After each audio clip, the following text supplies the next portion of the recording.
근데 제가 이 기사를 보니까 이게 문제가 되고 있는 요지가 계획된 임대차 종료라는 느낌을 받고 있거든요. 네, 맞습니다. 실질적인 건물의 컨디션이나 건물의 크기 같은 경우는 알 수가 없기 때문에 그 경쟁력이 좀 약화된 게 아닌가.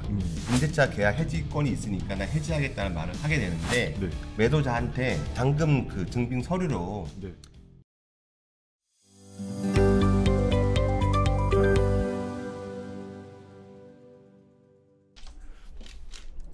안녕하세요. 슈가리얼티 대표 최재원입니다. 네, 정재환 팀장입니다.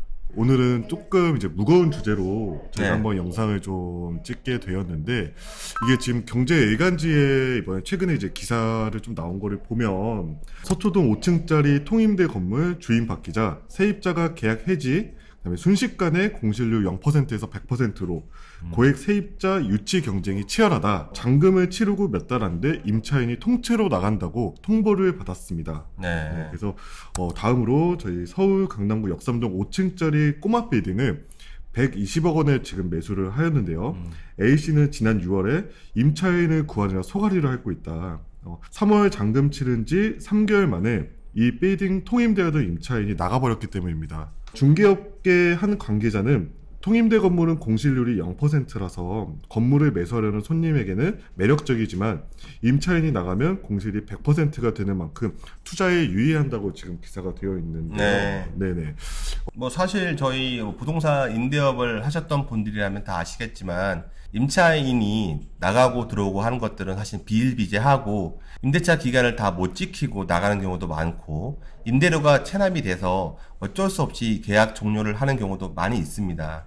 근데 제가 이 기사를 보니까 이게 문제가 되고 있는 요지가 임차인이 어쩔 수 없이 임차를 종료한 듯한 느낌이 아니라 마치 어떤 고의적으로 단기간만 임대차를 유지하고 그 계획된 임대차 종료라는 느낌을 받고 있거든요. 네, 맞습니다. 그래서 이게 좀 문제가 되고 있는 느낌을 제가 받았어요. 네네.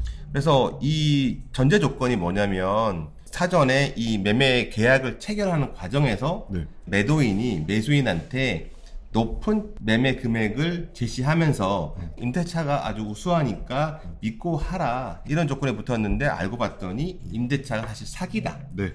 이런 전제를 갖고 쓴 기사 같아요. 네, 맞나요? 네, 맞습니다. 네. 그래서 일단은 기본적으로 이 매수자분은 임대료도 고정적으로 안정적으로 또 들어올 뿐더러 평균적으로 신축 건물에 통임대가 들어간 임차인들 같은 경우는 높은 고액을 이제 임차로 좀 내면서 임대 수익 자체가 좀 높아지는 경향이 좀 있지 않습니까?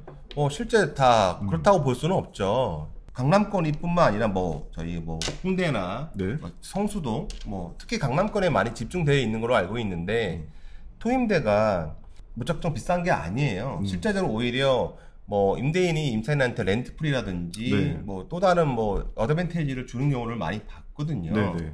근데 지금 보면 시세보다 아주 높은 금액의 임대차 계약이 된 걸로 느껴집니다. 네, 맞습니다. 근데 요즘에 통임대 건물이 많이 나와 있어서 네. 그 경쟁력이 좀 약화된 게 아닌가 그런 판단이 들거든요. 네. 1년, 2년 전에 강남권 300평 이하의 신축 건물들이 많이 이제 준공이 되면서 여기에 대해서 지금 통임대 매물이 많이 나와 있거든요. 네. 근데 예전에는 이것들을 잘 없어서 잘 들어가려고 했었는데 지금은 자금력이 다 힘들잖아요. 그쵸. 네. 경제 상황이 너무 좋지 않고 금리도 높고 그러다 보니까 이런 뉴스들이 나오는 것 같아요. 네, 맞습니다. 그리고 이제 방금 이제 대표님이 금리 부분 한번 말씀을 해주셨는데 실질적으로 강남권에 지금 올해 준공된 건물 같은 경우는 그 전에 매수를 해서 이제 건물을 매수를 하고 한 1년 정도 기간 후에 준공이 거의 떨어지지 않습니까? 실제적으로 보면 네. 토지 매입부터 준공까지 한 네. 1년 6개월은 걸린다고 봐야 돼요. 예, 그렇죠. 그러면 현재 시기부터 1년 6개월 전의 금리와 지금 현재 있는 금리를 비교해 봤을 때는 굉장히 많이 지금 상승이 된 상황인데 그렇다면 현재 지금 이 투자를 하시고 꼬마 빌딩을 신축하신 건물주분들 같은 경우에는 낮은 임대료를 또 측정할 수는 없잖아요. 예. 그런데 이거는 실제적으로는 우리가 알고 있던 전통적인 부동산 투자 기법은 좋은 그 입지에 부동산을 매입한 다음에 특히 장기적으로 가져가서 네. 차익을 얻어가는 게 보통 일반적인 전략이었는데 최근에는 부동산 건물을 매입하고 네. 매각하는 시기가 되게 짧아졌잖아요. 네, 그 주기가 목적은 뭐냐면 차익 거래를 하기 위함이었는데 지금 대부분 나와 있는 건물들에 대한 투자 목적이 사실 차익형입니다. 네, 맞습니다. 대부분 이거를 내가 뭐 땅을 80억에 사서 네. 160억에 팔려고 하는 목적을 가지신 분들이 통임대를 놓고 높은 임대 수익률을 맞춘 다음에 매각하는 게 목적이었는데 네. 지금 그런 상황이 안 되니까 실제적으로 투자를 했던 건물주들도 그 매매가에 대한 하락 압박이 놓여져 있고 따라서 똑같이 임대료도 이제 낮아지게 되는 것들이죠. 네. 그런데 어떤 한 사람한테 이거를 좀 비싸게 팔아 먹으려고 네. 짜고 치고 하는 경우는 사실 쉽지 않습니다. 그쵸. 예, 뭐 진짜. 내가 뭐 사업을 오래 해가지고 네. 내가 알고 있는 지인 회사한테 야 잠시만 들어와봐 3개월만 쓰고 나가봐 네. 이렇게 서로 뭐 짬짬이 일을 사실 이게 쉽지 않아요. 네, 맞습니다. 예. 예, 근데 이거를 뭐 그런 식으로 뭐 나쁘게 바라보고 시장을 바라보게 되면 끝도 없습니다. 네, 맞습니다. 사실 이제 기사를 조금 더 봤을 때는 지금 이제 서초동에 되는 사례도 지금 확인이 되는데, 작년 8월에 서초동 5층짜리 건물을 매입을 하셨어요. 예. 그래서 임차에 있는 이제 법인으로 지금 구성이 되어 있는데, 월 임차료가 3천만 원 정도가 이제 통임대로 네. 계약을 해서 이 건물을 매입을 한 상황입니다. 근데 이제 건물 주인이 바뀌시면서 이 임차인분은 또 퇴거를 하신 거죠. 네. 근데 보통 이렇게 부동산 매매 계약을 하게 되면 포괄 양도 양수 계약을 하게 되거든요. 네. 그렇다 그러면 보통 기존에 있던 상태 그대로 다 네. 양도 양수를 하기 때문에 임차인도 그대로 양수하게 될 맞습니다. 텐데 왜 이런 문제가 생길까요? 저희가 이제 상가 임대차 보호법상 확인을 해봤을 때는 건물주가 교체가 되실 때는 임차인은 퇴거할 수 있다. 퇴거에 대한 해지권이 있다. 해지권이 있다. 소유주가 변경됐을 때 네네. 기존의 임대차 계약에 대한 승계 강제력이 없다 네. 이렇게 이해하면 될까요? 네, 맞습니다. 네, 그래서 퇴거를 하시고 지금 서초동 건물 같은 경우는 현재 2,400만 원 수준으로 임차를 지금 좀 구하고 계시는 상황입니다. 10%나 떨어졌네요. 예, 굉장히 지금 낮게 좀 하신 거죠. 근데 이제 기사에 봤을 때는 실질적인 건물의 뭐 컨디션이나 건물의 크기 같은 경우는 알 수가 없기 때문에 그 전에는 월 3천만 원이 정말 인근 시세 대비 과하게 좀 측정됐을 수도 있을 거고. 근데 여기에 네. 대한 어떤 기준점이 없잖아요. 네, 그쵸. 기준점이 없어요. 뭐 연면적 기준도 없고 네. 위치도 없고 네. 단순히 임대료가 뭐 몇천만 원이다. 네. 어떻게 몇천만 원이나 낼 수 있어? 뭐 이렇게 자극적인 느낌을 좀 받았거든요. 네. 저희가 많이 관리를 하거나 거래하고 있는 건물들 보면 한 개층에 3천만 원 내는 경우도 있어요. 네, 맞아요. 예, 한 개층 쓰는 3천만 원 내는데 전체 쓰는데 3천만 원이 몇 평 쓰는지를 모르잖아요. 네.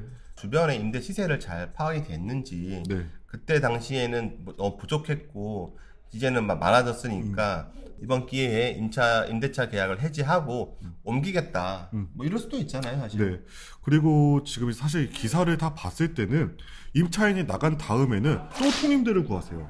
뭐 공실률이 너무 오랫동안 지속이 돼서 어려운 상황이라고 하면 꼭 통임대가 아니더라도 임차 구성을 마치는 것도 하나의 방법이라고 생각을 하긴 그럼요. 합니다. 네. 지금 상태가 좀 좋지 않다고 해서 욕심을 고집하시게 되면 그 고스란히 이자를 다 부담하셔야 되고 네. 이로 인해서 자기가 피해를 보고 있다라는 어떤 매매 거래가 네. 잘못된 거 아니냐. 네네. 이런 경우에 대한 뭐 피해 호소인이 될 수도 있습니다. 네. 부동산을 투자할 때는 좀 입지를 보고 그 다음에 여기에 대한 금액 부분이 적절한지 네. 그리고 나는 어떤 투자 성격을 갖고 있는지 네. 본인에 대한 내용을 잘 파악하신 다음에 투자하셔야 되고 이런 건물을 검토를 할 때는 현재 있는 통임대가 인근의 임대 시세를 조금 확인을 하고 이 임차인이 퇴거를 하고 다음에 임차인을 마칠 때는 어느 정도 임대 수준으로 마칠 수 있는지에 대한 것도 한 번 더 체크는 해야 될 것 같아요. 그렇죠. 네, 그리고 매입을 하려고 하는 건물에 임차인이 어떤 업종과 업태를 가지고 있는 임차인이 들어갔는지도 네, 예, 분명히 좀 조사하셔야 됩니다. 제가 겪었던 이야기를 한번 해드리면은 한 번은 저희가 100억 정도 되는 건물을 매입을 하는데 전체를 사진 스튜디오를 쓰는 임차인이었어요. 근데 거기 투자를 하려고 했던 투자자분께서 건물을 샀던 경험이 없었어요. 그런데 위치도 좋고 건물도 좋고 임대 수익도 적절하다고 판단돼서 매입을 하려고 하는데 너무 불안해 하시는 거예요. 네. 그래서 제가 그때는 이 사진 스튜디오가 네. 매출액이 얼마인지, 네. 그리고 뭐 업력은 얼마 됐는지, 그리고 최근 3개년도 재무제표는 어떤지도 사실 부탁을 해서 받았었고, 네. 주변에 혹시 알고 있는 분 통해서 이 업체 혹시 아냐, 모르냐, 물어보는 것도 사실 팁이 될 수 있겠고요. 그리고 또 한 번 거래할 때는 임대차 승계 동의서를 받습니다. 아, 네. 단순하게 포괄 양도 양수를 하게 되면 이거는 매도인과 매수인이 가져가는 양수 계약서이지 임차인은 빠져 있거든요. 네네. 그래서 임차인이 소유주가 바뀐 것을 알고 난 다음에 임대차 계약 해지권이 있으니까 난 해지하겠다는 말을 하게 되는데, 네. 반대로 매수 검토를 하실 때 매도자한테 잔금 그 증빙 서류로 네. 임대차 승계 동의서를 요청하시는 것도 하나의 방법이 될 수 있습니다. 아, 네. 그렇게 되면 임대인이 임차인한테 동의서를 구할 때 임차인이 서명을 하는 거거든요. 네네. 그렇다 그러면 그대로 임대차를 가져올 수 있기 때문에 지금처럼 소유자가 바뀐 다음에 해지를 한다, 이런 것들은 사실 잘 일어나지 않을 겁니다. 사실 이 기사에 저희가 맨 마지막에 봤을 때 부동산 컨설팅으로 유명한 이제 유튜버가 네. 일부러 비싼 임대료로 통임대할 임차인을 구해 빌딩의 가치를 부풀린 뒤에 다시 매각을 했다는 의혹을 제기하기도 했다라고 지금 표기가 되어 있어요. 뭐 난리 났더라고요, 거기. 그쵸. 난리 났더라고. 다 댓글 달리고, 네. 뭐 말 많더라고요. 뭐 예. 해명글도 올라오고, 네. 그렇지 않다, 네. 속이지 않았다. 네. 뭐 저는 그렇게 믿고 있습니다. 네, 맞습니다. 사실 이게 일부러 비싼 임대료를 측정을 해서 임차인이 들어오는 것도 사실상 쉽지 않을 거고. 아니, 지금 뭐 보면 3천만 원 이상, 4천만 원 가까이 내는 네. 법인이 그렇게 허술하겠어요? 네. 3천만 내려면 매출액이 얼만데 네. 그렇게 허술하지 않다고요. 기본적으로 조사를 다 거치는 거거든요. 네. 그리고 뭐 이제 사실 이 임차인분들이 뭐 상황이 조금 안 좋아서 뭐 이 기회에 그냥 좀 퇴거를 하겠다. 그리고 이제 통건물 같은 경우는 뭐 예를 들어서 200평이든 300평이든 사무실 인테리어를 다 꾸미고 사용을 하시다가 여기 만기 퇴실로 했을 때는 또 원상복구에 대한 의무사항이 들어가지 않습니까? 그렇죠. 근데 이 원상복구라는 것도 실질적으로 비용이 꽤 많이 들어가는 걸로 알고 있어요. 그럼요. 실제 네. 우리 그 경기가 안 좋아졌을 때, 네. 코로나 때 네. 국가 비상사태이기 때문에 영업을 못하게 되는 임차인들도 많았잖아요. 네네. 그런데 막상 임대료가 다 밀려 있고 폐업을 할 수밖에 없는 상황인데 폐업을 못해. 네. 폐업 비용이 더 드는 거예요. 아, 네. 한 달 나가는 고정 지출보다 폐업 비용이 거의 뭐 더 클 수 있어서 폐업도 하기 힘듭니다. 아, 이게 굉장히 뭐 임대인과 임차인 분들이 서로 입장이 조금 되게 어려운 상황이라고 지금 보여지기는 합니다. 네. 그러니까 지금 단기 투자용으로 부동산을 투자하시기에는 적절하지 않다, 저희는 판단하고 있고. 네. 그래서 저희가 지금 많은 저희 투자 상담을 하러 오실 때 권해드리는 것들은 대출 비율을 예전만큼 맥시멈으로 잡지 않고 좀 낮춰 잡고, 그리고 투자 기간을 좀 롱으로 네. 권해드려요. 옛날처럼 숏을 잡기에는 좀 지금은 위기가 있고, 실제 지금 토지대 건축 비용 생각해 보시면 짓자마자 팔려고 하면 그 인정받기 쉽지 않아요. 네.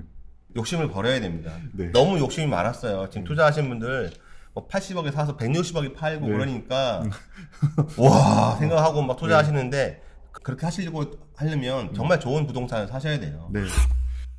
그래서 저희가 일단 기사를 좀 보고 오늘 드리고 싶은 말씀은 건물을 꼬마 빌딩을 매입을 할 때 통임차인이 되어 있는 건물을 조금 더 유의해보고 검토를 신중하게 해서 좋은 건물을 매입을 했으면 좋겠다. 아까 전에 말씀드렸던 체크사항, 대체할 수 있는 뭐 시세가 맞는지, 네.